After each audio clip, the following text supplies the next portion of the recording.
ചൈനയുടെ ദേശീയ പക്ഷിയാണ് റെഡ് ക്രൗണഡ് ക്രെയിൻ. മലയാളത്തിൽ ഇവയെ ചുവന്ന കിരീടമുള്ള കൊറ്റി എന്നാണ് പറയപ്പെടുന്നത്. ലോകത്തിലെ ഏറ്റവും വലിയ കൊക്കുകളിൽ ഒന്നാണിവ. പലതരത്തിലും പല വലിപ്പത്തിലുമുള്ള കൊറ്റികളുണ്ട്. എന്നാൽ വലിപ്പമേറിയ കൊറ്റികളിൽ ജപ്പാനിൽ കാണപ്പെടുന്ന ഒന്നാണ് റെഡ് ക്രൗണഡ് ക്രെയിൻ. തലയിലുള്ള ചുവന്ന കിരീടം പോലുള്ള ഭാഗമാണ് ഇതിൻ്റെ ഏറ്റവും വലിയ പ്രത്യേകത. ഈ ചുവന്ന കിരീടമാണ് ഈ പക്ഷികൾക്ക് റെഡ് ക്രൗണഡ് ക്രെയിൻ എന്ന പേര് നൽകുന്നത്. ആൺപക്ഷിക്ക് കവിൾത്തടങ്ങൾ, തൊണ്ട, കഴുത്ത് എന്നിവ കറുത്ത നിറമാണ്. ശരീരത്തിൻ്റെ ഭൂരിഭാഗവും വെളുത്ത നിറമാണ്.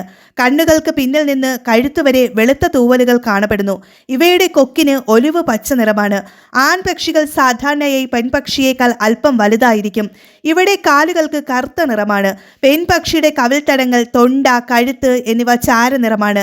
ബാക്കി ഭാഗങ്ങളെല്ലാം ആൺപക്ഷികളോട് സമമാണ്. ഇവയ്ക്ക് 158 സെന്റിമീറ്റർ ഉയരമുണ്ട്.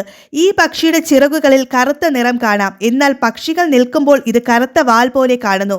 പക്ഷേ യഥാർത്ഥത്തിൽ ഇവയുടെ വാൽ വെളുത്തതാണ്.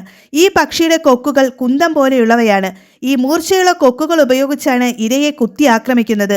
ഇവ സർവ്വഫുക്കുകളാണ്. ചെറിയ ഉഭയജീവികൾ, എലികൾ, മത്സ്യങ്ങൾ, കീടങ്ങൾ, ചെറിയ സസ്യങ്ങൾ, ജലസസ്യങ്ങൾ എന്നിവയെ ഭക്ഷിക്കുന്നു. ഭക്ഷ്യയോഗ്യമായ എന്തെങ്കിലും കണ്ടാൽ ഇവ ചെളിയിൽ കുത്തിക്കൊല്ലുന്നു. അർദ്ധജലപക്ഷികളാണിവ. അതിനാൽ ജലസമൃദ്ധിയുള്ള എല്ലായിടത്തും ഇവ കാണപ്പെടുന്നു. ശൈത്യകാലത്ത് നദികൾ, ശുദ്ധജല തടാകം, നെൽപ്പാടങ്ങൾ, കൃഷി ചെയ്ത വയലുകൾ എന്നിവിടങ്ങളിൽ കണ്ടുവരുന്നു. ഈ പക്ഷി അവയുടെ വാലിന്റെ അടിഭാഗത്ത് നിന്ന് ഒരു പ്രത്യേക എണ്ണ ഉൽപ്പാദിപ്പിക്കുന്നു. അത് അവയുടെ തൂവലുകളിൽ ഉരസുന്നു.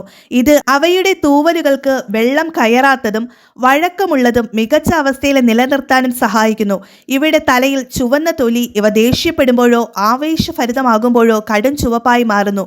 വസന്തകാലത്തും വേനൽക്കാലത്തും ഇവ സൈബീരിയയിലാണ് കണ്ടുവരുന്നത്. പിന്നീട് ശരത്കാലത്ത് ശൈത്യകാലം ചെലവഴിക്കാൻ കൊറിയ, ചൈന, തെക്കുകിഴക്കൻ ഏഷ്യയിലെ മറ്റ് രാജ്യങ്ങളിൽ കൂട്ടമായി ദേശാടനം ചെയ്യുന്നു. ചൈനയിലും ജപ്പാനിലും കൊറിയയിലും കാണപ്പെടുന്ന ഈ കൊറ്റി ചതുപ്പ് നിലങ്ങളിലും തീരപ്രദേശങ്ങളിലുമൊക്കെയാണ് കൂടുതലും താമസിക്കുക. കൂട്ടമായാണ് ഇവ ജീവിക്കുന്നത്. കൂട് കൂട്ടാൻ സ്ഥലം പെൺപക്ഷികളാണ് തിരഞ്ഞെടുക്കുന്നത്. ചാഞ്ഞ ഞാങ്ങണയുടെ പ്രദേശങ്ങളിലാണ് കൂടുതലും കൂടുകൾ നിർമ്മിക്കുന്നത്. കൂട് നിർമ്മിക്കാൻ ഒരാഴ്ചയെടുക്കും. പക്ഷികൾ ഇരുവരും ചേർന്നാണ് കൂട് നിർമ്മിക്കുന്നത്. കൂടിനെ സംരക്ഷിക്കുന്നത് ആൺപക്ഷികളാണ്. പെൺപക്ഷികൾ സാധാരണയായി 2 മുട്ടകൾ ഇടുന്നു.